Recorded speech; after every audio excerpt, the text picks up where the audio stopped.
जय हिंद साथियों, कैसे हैं आप सभी का स्वागत है सेंटर फॉर एम्बिशन में। और आज हम पहला सेशन लेकर आए हैं अपनी साइंस एंड टेक्नोलॉजी सीरीज का। जो आप सभी जानते हैं, हमने लास्ट वीडियो में कवर किया था कि कौन कौन से टॉपिक्स हम कवर करने जा रहे हैं।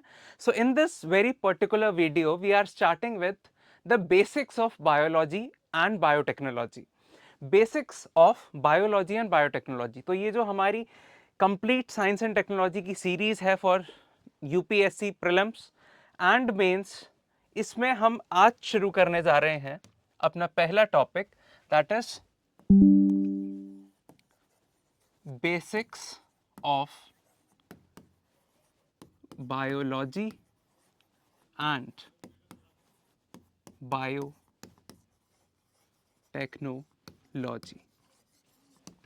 ओके, बायोलॉजी और बायोटेक्नोलॉजी के बेसिक्स हम सीखने जा रहे हैं।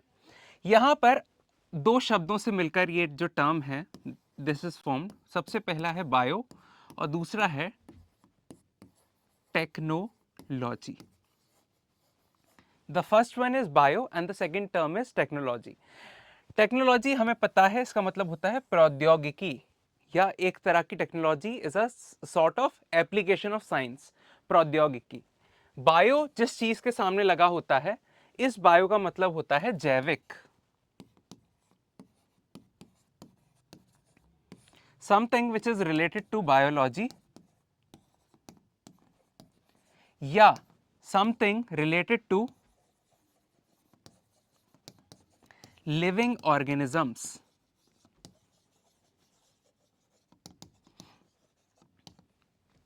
कुछ ऐसी चीज जो कि लिविंग ऑर्गेनिज्म से रिलेटेड है, जैविक से रिलेटेड है, जीव से रिलेटेड है, बायोलॉजी से रिलेटेड है, और वो किसी भी टर्म के आगे बायो लगा है, उसका मतलब यही होता है it is related with the living things, biotic things. ठीक है, और टेक्नोलॉजी इज द प्रौद्योगिकी या फिर टेक्नोलॉजी साइंस की एप्लीकेशन। तो वो वाली टेक्नोलॉजी, वो वाली प्रौद्योगिकी जिसमें हम बायोलॉजी का मींस लिविंग ऑर्गेनिजम्स का यूज कर रहे हैं, उसे बोलते हैं बायोटेक्नोलॉजी। तो यहां पर हम बेसिक से शुरुआत करेंगे और सबसे पहला बेसिक टॉपिक जो है वो है हमारा cell. The first topic is cell, जिसे हिंदी में बोलते हैं कोशिका। कोशिका, cell, this is the fundamental unit of life. सबसे पहले याद रखेंगे क्या है ये, फंडामेंटल यूनिट ऑफ लाइफ। जितनी भी लिविंग ऑर्गेनिजम्स हैं इस दुनिया में, मैं, कोई पशु पक्षी, आप, कोई भी जानवर या कोई कीट पतंगा, प्लांट्स, जो भी लिविंग ऑर्गेनिजम्स हैं वो सब किससे मिलकर बने हुए हैं, सेल से मिलकर बने हुए हैं, कोशिकाओं से मिलकर बने हुए हैं। ठीक है, सेल्स की दो खूबियां होती हैं, they have the capability of independent existence. Independent existence, एक सेल अपने आप में एग्जिस्ट कर सकता है, एक सेल अपने आप में एग्जिस्ट कर सकता है, उसे दूसरे सेल की जरूरत नहीं होती है।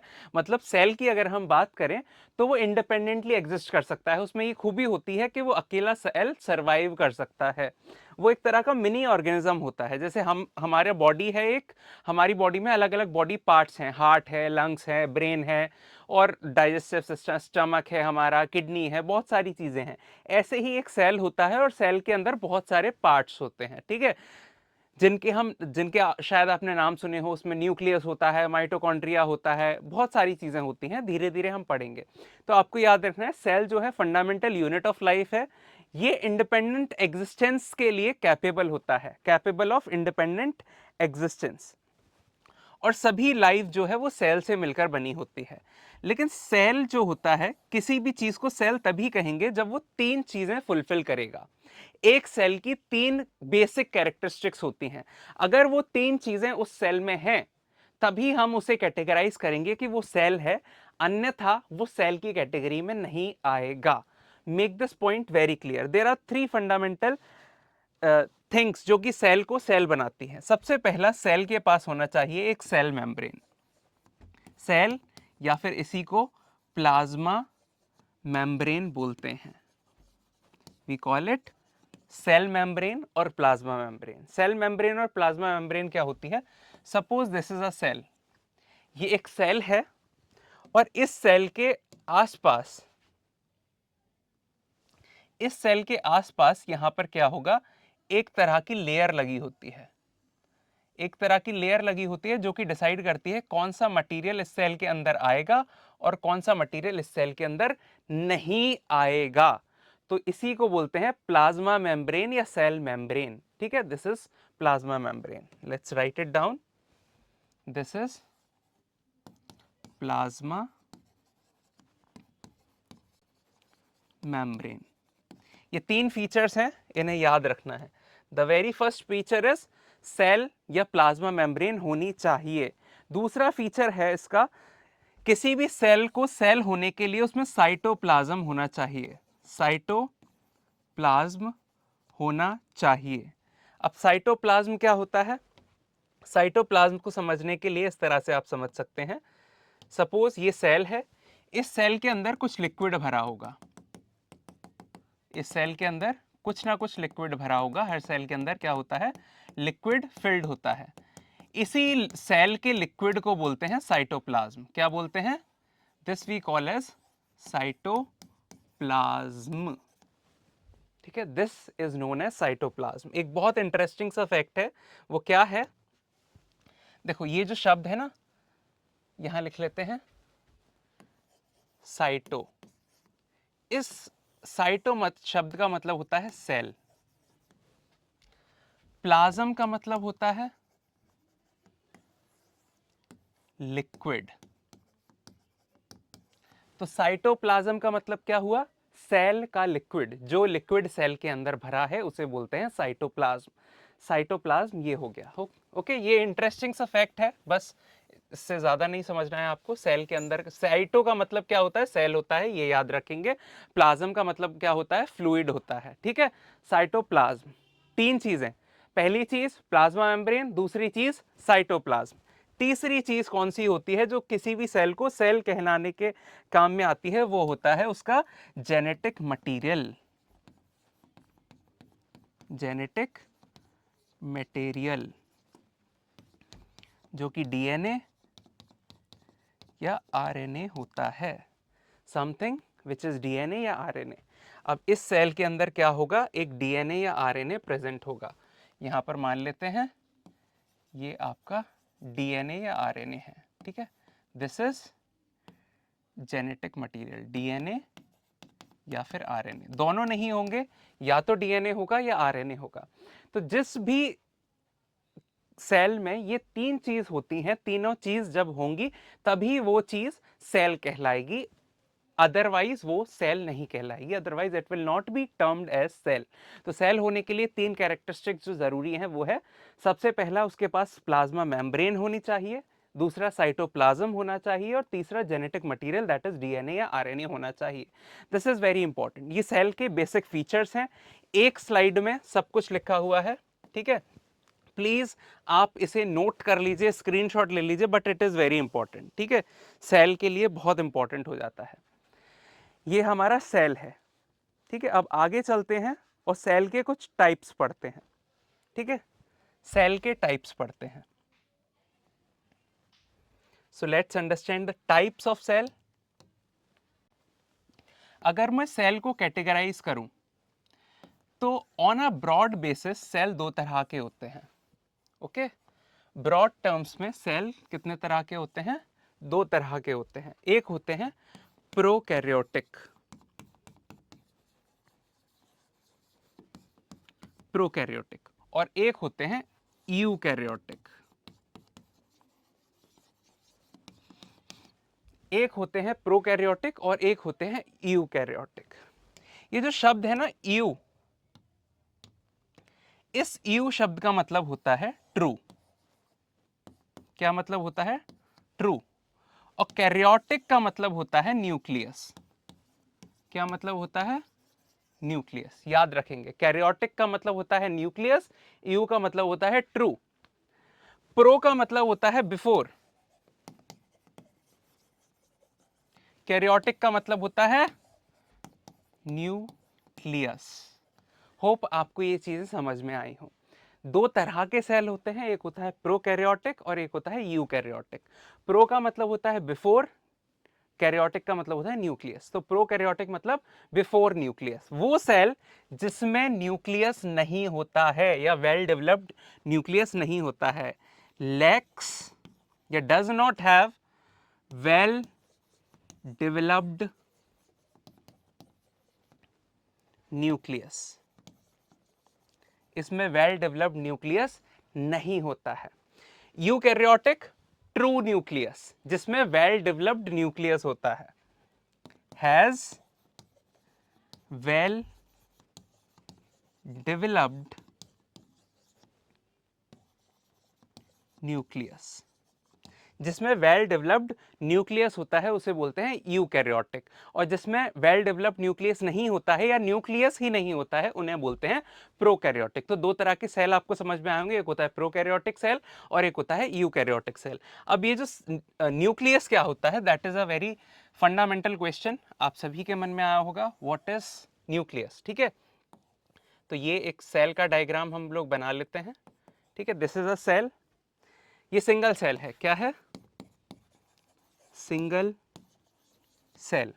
इस सिंगल सेल में इसके अंदर जो फ्लूइड भरा हुआ है उस फ्लूइड को बोलते हैं साइटोप्लाज्म, साइटोप्लाज्म।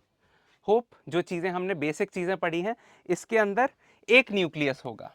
ठीक है, ये है आपका न्यूक्लियस, न्यूक्लियस।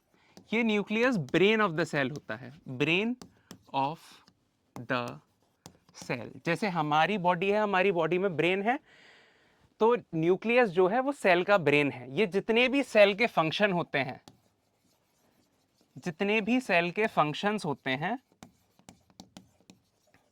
उनको क्या करता है, कंट्रोल करता है। जैसे हमारा ब्रेन हमारी बॉडी के हर फंक्शन को कंट्रोल करता है, हमारा ब्रेन हमारी बॉडी के हर फंक्शन को कंट्रोल करता है, ऐसे ही सेल का न्यूक्लियस उसका ब्रेन होता है, और ये न्यूक्लियस सेल के सारे फंक्शंस को क्या करता है, कंट्रोल करता है। ठीक है, ये है आपका न्यूक्लियस। ठीक है, इसके अलावा इसमें बहुत अलग अलग तरह के ऑर्गेनिज्म, ऑर्गेनेलीज होती हैं। ठीक है, ऑर्गेनेलीज होती हैं, इन्हें बोलते हैं हम सेल ऑर्गेनेलीज। जैसे हमारे बॉडी में अलग अलग ऑर्गेनिजम्स होते हैं, lungs, heart, kidney, stomach, large intestine, small intestine, ऐसे ही सेल के अलग अलग जो पार्ट्स होते हैं उनको बोला जाता है सेल ऑर्गेनेलीज। क्या बोला जाता है, सेल ऑर्गेनेलीज। न्यूक्लियस भी अपने आप में क्या है, एक सेल ऑर्गेनेली है। न्यूक्लियस भी अपने आप में क्या है, एक सेल ऑर्गेनेली है, सेल का एक हिस्सा है, सेल का एक पार्ट है, ये याद रखेंगे। ठीक है, जैसे सेल ऑर्गेनेलीज का और एग्जाम्पल अगर हम देखें तो इसका एग्जाम्पल होता है माइटोकॉन्ड्रिया। आपने सुना होगा, आपने स्कूल में सुना होगा 9th-10th में क्वेश्चन आता था, what is the powerhouse of the cell, तो बोलते थे mitochondria is the powerhouse of cell. तो पावर हाउस ऑफ सेल क्या है, mitochondria, mitochondria is the powerhouse of cell. तो ये इस तरह का एक सेल दिखता है। ठीक है, सेल इस तरह का दिखता है जिसमें बहुत सारे सेल ऑर्गेनेलीज होते हैं, जैसे कि माइटोकॉन्ड्रिया, इसका एक न्यूक्लियस होता है जिसको ब्रेन ऑफ द सेल बोलते हैं, यही सेलुलर फंक्शंस को कंट्रोल करता है। इसके अंदर साइटोप्लाज्म भरा होता है और ये एक सिंगल सेल होता है। इसके आसपास होती है एक लेयर जिसको हम बोलते हैं प्लाज्मा मेम्ब्रेन या cell membrane. Hope that is clear to you. ठीक है, तो यहां से हमने ये भी समझा, तो ये सेल जो है न्यूक्लियस के बेसिस पे डिवाइड होते हैं।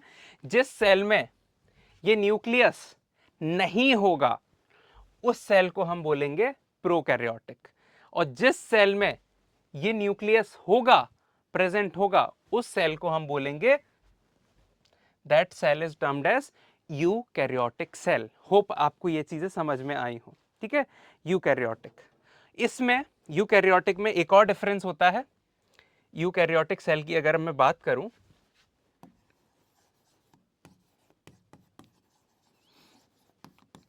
यूकैरियोटिक सेल की अगर हम बात करें, तो यूकैरियोटिक सेल में compartmentalisation, compartmentalisation of cell organelles, जैसे हमारी बॉडी में हमें पता है फेफड़े कहाँ हैं, लंग्स कहाँ हैं, हार्ट कहाँ है, किडनी कहाँ पर होती है, इंटेस्टाइन कहाँ पर होती है, स्टमक कहाँ पे होती है, आईज कहाँ पे होती है। प्रॉपर कंपार्टमेंटलाइजेशन है हमारी बॉडी में। ऐसा नहीं कि आंख आज यहाँ है और कल यहाँ आ जाएगी, ऐसा नहीं होता। ऐसा नहीं लंग्स आज यहाँ पर हैं कल को पैरों में चले जाएंगे, this does not happen. Proper compartmentalisation होता है।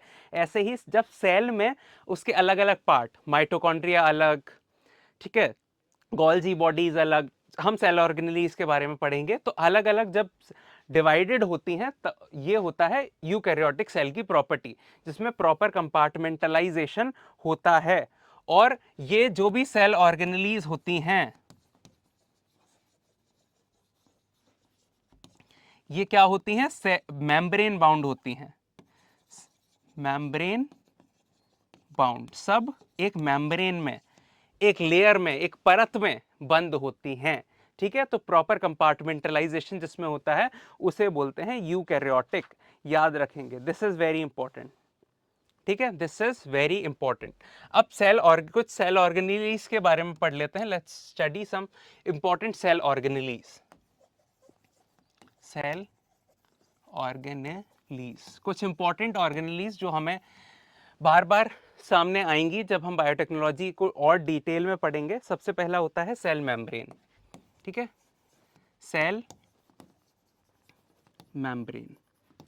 सेल मेम्ब्रेन आपको पता है ये सेल है, इस सेल के आसपास जो लेयर होती है उस लेयर को बोला जाता है सेल मेम्ब्रेन। अब ये जो लेयर होती है ये होती है सिलेक्टिवली परमिएबल। याद रखेंगे, सिलेक्टिवली परमिएबल। सिलेक्टिवली परमिएबल का मतलब होता है जो भी मटेरियल यहां आएगा, सपोज ये मटेरियल यहां आया,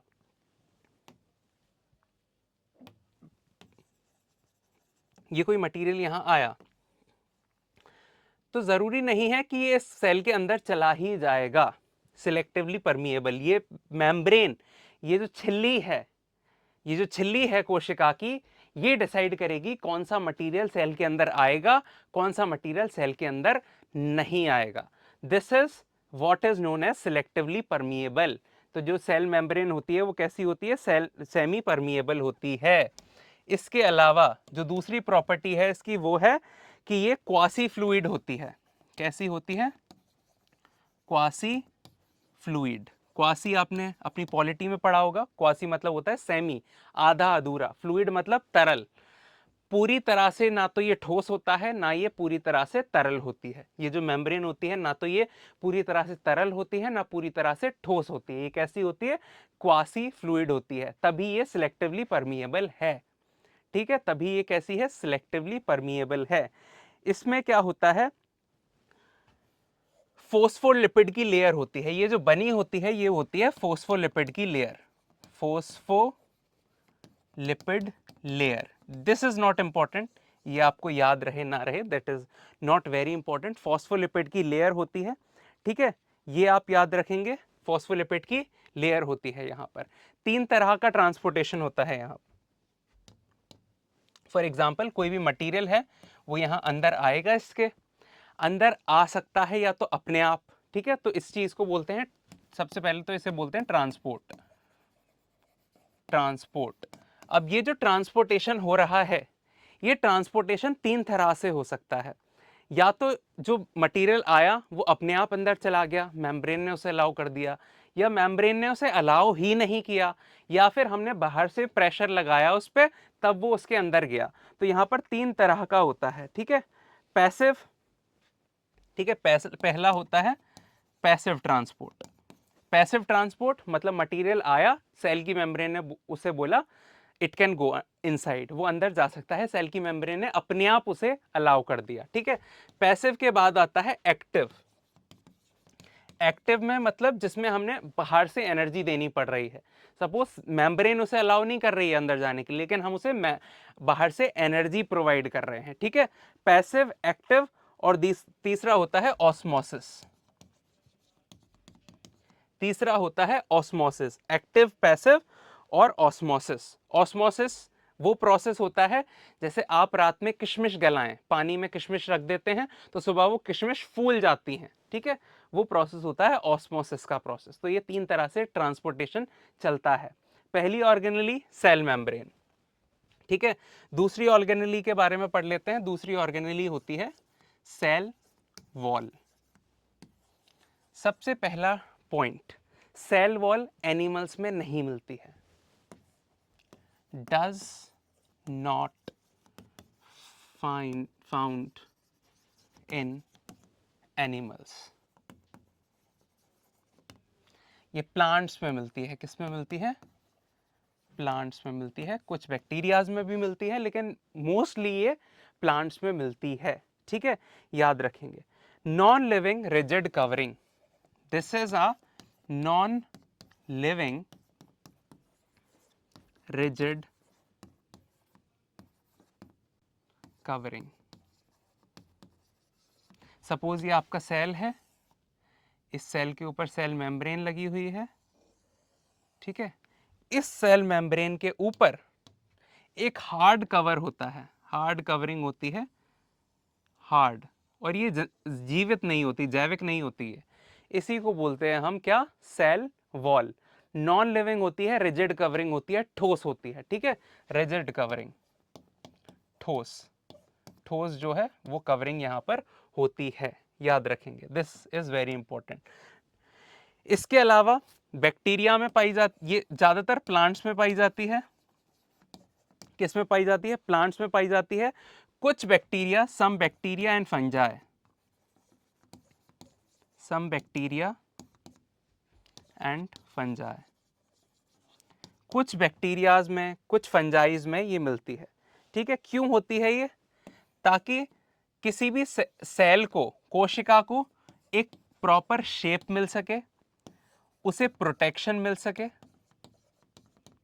ठीक है। उस कोशिका को प्रॉपर शेप में लाने के लिए, उस कोशिका को प्रॉपर प्रोटेक्शन प्रोवाइड करने के लिए, ठीक है, और सेल टू सेल इंटरेक्शन के लिए, सेल टू सेल इंटरेक्शन के लिए, सेल टू सेल इंटरेक्शन के लिए जो हमारी सेल वॉल होती है, ठीक है। होप आप ये याद रखेंगे। ये जो सेल मेम्ब्रेन होती है, जनरली ये सेलुलोज की बनी होती है। बाकी और भी मटेरियल होते हैं, लेकिन जनरली आप याद रखेंगे सेलुलोज की बनी होती है, ठीक है। This is cell wall. Now moving ahead, आगे चलते हैं। एक होता है माइटोकॉन्ड्रिया। माइटोकॉन्ड्रिया। अब भाई ये माइटोकॉन्ड्रिया क्या होता है? माइटोकॉन्ड्रिया सबसे पहले आप याद रखेंगे powerhouse of the cell.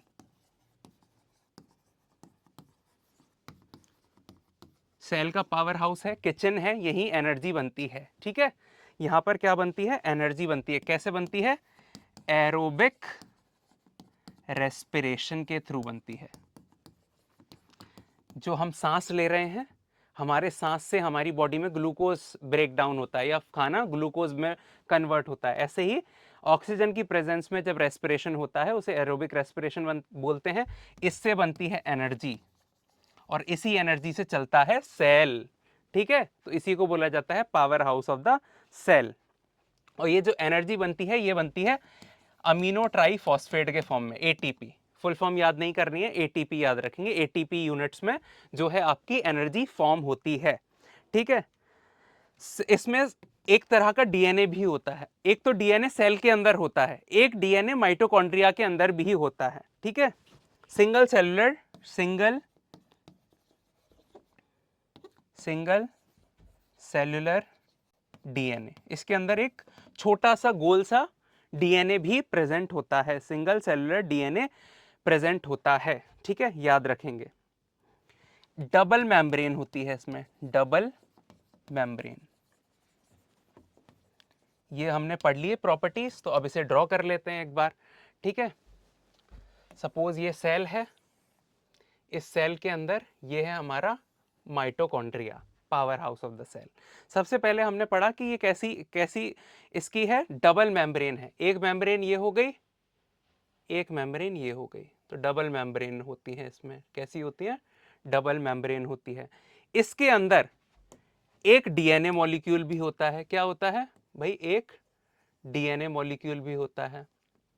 और ये powerhouse of the cell होता है। ये होता है हमारा माइटोकॉन्ड्रिया। बेसिक सी चीजें हैं। Powerhouse of the cell, aerobic respiration, energy बनती है किसकी फॉर्म में बनती है? एटीपी की फॉर्म में बनती है। सिंगल सेलुलर डीएनए होता है, डबल मेम्ब्रेन होती है, डबल मेम्ब्रेन होती है। ठीक है, नाउ मूविंग अहेड, आगे चलते हैं। आगे चलेंगे तो नेक्स्ट है हमारा क्लोरोप्लास्ट। एक और, क्लोरोप्लास्ट, वेरी इंटरेस्टिंग। क्लोरोप्लास्ट क्या होता है? सबसे पहली चीज आप याद रखेंगे, chloroplast is found only in plants. सिर्फ ये प्लांट्स में ही मिलता है। प्लांट्स अपना खाना बनाते हैं, उस फोटोसिंथेसिस की प्रोसेस में साइटोप्लाज्म बहुत यूजफुल होता है। So it contains chlorophyll, contains chlorophyll. ठीक है, याद रखेंगे। सिर्फ प्लांट्स में मिलता है। क्या साइटोप्लाज्म एनिमल्स में मिलता है, ह्यूमंस में मिलता है? No, it is not found in humans, it is not found in animals, it is found in only in plants. और इसमें क्या होता है? क्लोरोफिल प्रेजेंट होता है। क्लोरोफिल प्रेजेंट होता है, फोटोसिंथेसिस में ये यूज होता है। फोटोसिंथेसिस में ये क्या होता है? यूज होता है। इसके अंदर भी एक स्मॉल सर्कुलर डीएनए होता है, याद रखेंगे। इसके अंदर भी क्या होता है? एक स्मॉल सर्कुलर डीएनए होता है। ये 4 पॉइंट है। सिर्फ प्लांट्स में मिलता है, क्लोरोफिल होती है इसमें, फोटोसिंथेसिस में मदद करता है, इसमें भी एक छोटा सा डीएनए होता है। इस डीएनए को मेन डीएनए से कंफ्यूज नहीं करेंगे। ये वाला डीएनए और जो माइटोकॉन्ड्रिया में डीएनए प्रेजेंट होता है, ये अलग डीएनए होते हैं। ओके, और एक डीएनए होता है जो कि मेन जेनेटिक मटेरियल है किसी भी सेल का, डीएनए या आरएनए की फॉर्म में। वो डीएनए अलग होता है, ये डीएनए अलग होते हैं। ये साइटोप्लाज्म में मिलता है, माइटोकॉन्ड्रिया का माइटोकॉन्ड्रिया में अलग से मिलता है। ठीक है, very important cell organelle chloroplast. इसके अलावा कुछ और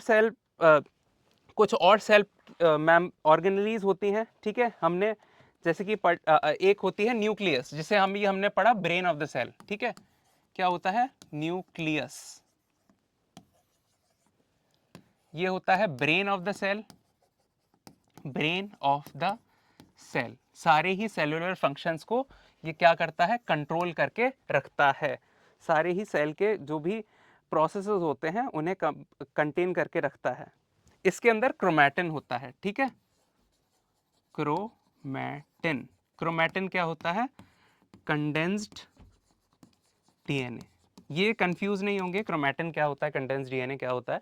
जैसे जैसे हम बायोटेक्नोलॉजी में और डीप में एक्सप्लोर करेंगे, तब आपको समझ में आ जाएगा क्रोमैटिन क्या होता है, कंडेंस्ड डीएनए क्या होता है। आपको थोड़ा प्रोसेस पर ट्रस्ट करना होगा, धीरे धीरे चीज़ें आपकी क्लियर हो जाएंगी। शुरुआत की 1-2 क्लासेस आपको हैवी लग सकती हैं, लेकिन धीरे धीरे आपके कॉन्सेप्ट्स यूं चुटकियों में क्लियर होंगे और आप बायोटेक्नोलॉजी या साइंस एंड टेक्नोलॉजी से कोई भी रिलेटेड कॉन्सेप्ट आएगा, न्यूज़पेपर में कोई आर्टिकल आएगा, you will be able to solve. आपकी समझ डेवलप हो जाएगी। ठीक है, क्रोमैटिन होता है इसके अंदर। ठीक है, न्यूक्लियस में आरएनए सिंथेसिस होता है, आरएनए सिंथेसिस। मतलब इसमें क्या होता है? डीएनए से आरएनए बनने का प्रोसेस जो होता है वो इसी के अंदर होता है। सिंपल सी बात, कैसे होता है वो आगे देखेंगे। डीएनए से आरएनए किस में बनता है? भाई न्यूक्लियस में बनता है। ठीक है, ये याद रखेंगे।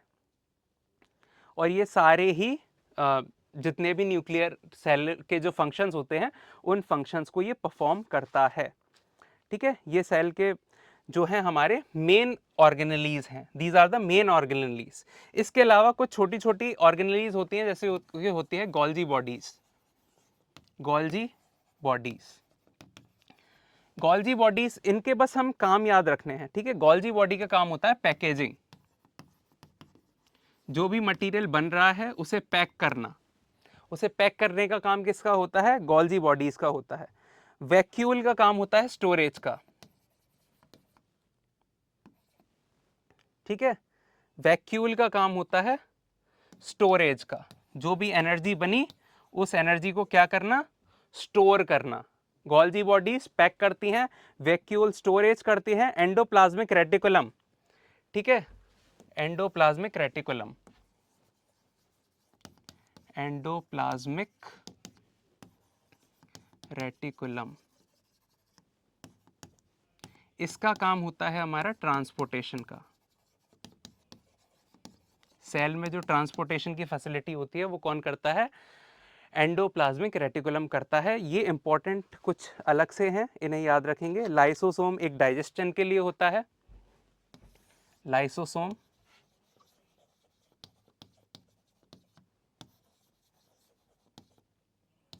ये होता है डाइजेशन। सेल में भी भाई डाइजेशन, खाना पचाने की ज़रूरत होती है, उस खाना पचाने की प्रक्रिया को करता है लाइसोसोम।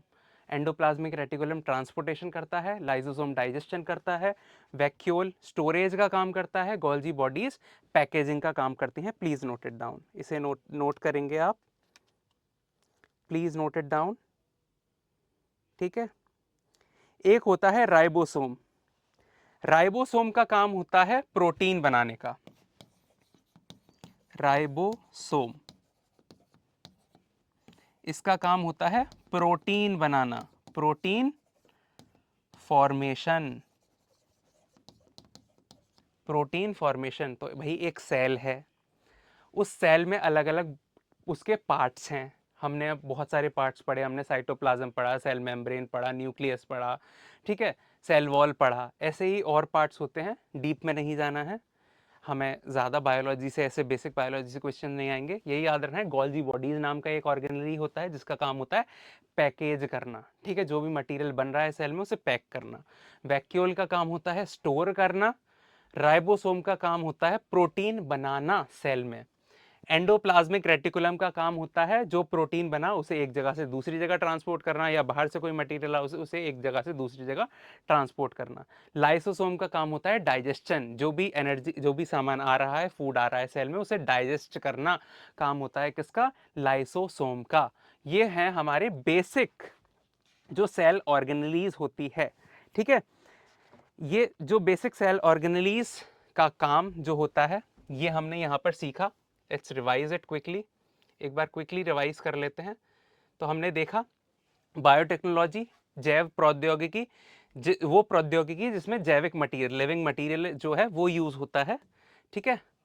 सबसे पहली चीज जो हमें समझनी है, सेल जो होता है फंडामेंटल यूनिट ऑफ लाइफ होता है, इंडिपेंडेंट एग्जिस्ट कर सकता है, अपने आप में एक सेल एग्जिस्ट कर सकता है। जैसे हमारी बॉडी है इंडिपेंडेंटली एग्जिस्ट कर रही है ना, ऐसे ही सेल भी अपने आप में एग्जिस्ट कर सकता है।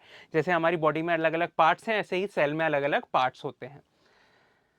सेल के लिए तीन चीजें जरूरी होती हैं। सबसे पहला सेल मेम्ब्रेन होना बहुत जरूरी है, मतलब उसकी छिल्ली जो सेल मेम्ब्रेन है वो होना जरूरी है, प्लाज्मा मेम्ब्रेन या सेल मेम्ब्रेन बोलते हैं।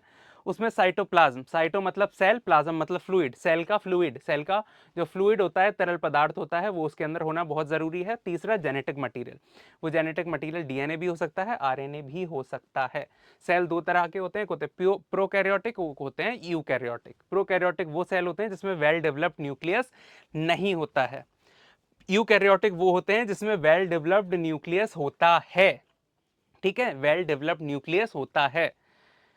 इसमें हमने देखा यूकैरियोटिक के और भी कुछ चीजें होती हैं इसमें, जैसे हमारी बॉडी में हमें पता है अलग अलग पार्ट्स कहाँ एग्जिस्ट करते हैं, ऐसी कंपार्टमेंटलाइज्ड सेल के जो पार्ट्स हैं वो यहाँ होते हैं और उनमें सब में मेम्ब्रेन होती है, ठीक है। तो यहाँ पर हमने देखा सेल ऑर्गेनेलीज में पहला हमने पढ़ा सेल मेम्ब्रेन, सेल के ऊपर की जो झिल्ली होती है वो ट्रांसपोर्टेशन के काम आती है, पैसिव एक्टिव ऑस्मोसिस के तरीके से।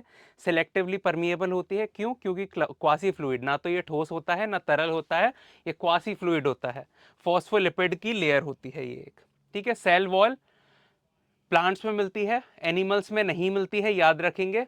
नॉन लिविंग रिजिड कवरिंग होती है, एक सेल की ऊपर की कठोर ठोस कवरिंग को हम बोलते हैं क्या? Cell wall. प्लांट्स में मिलती है, कुछ बैक्टीरिया और फंगाई में भी मिलती है सेल, ठीक है।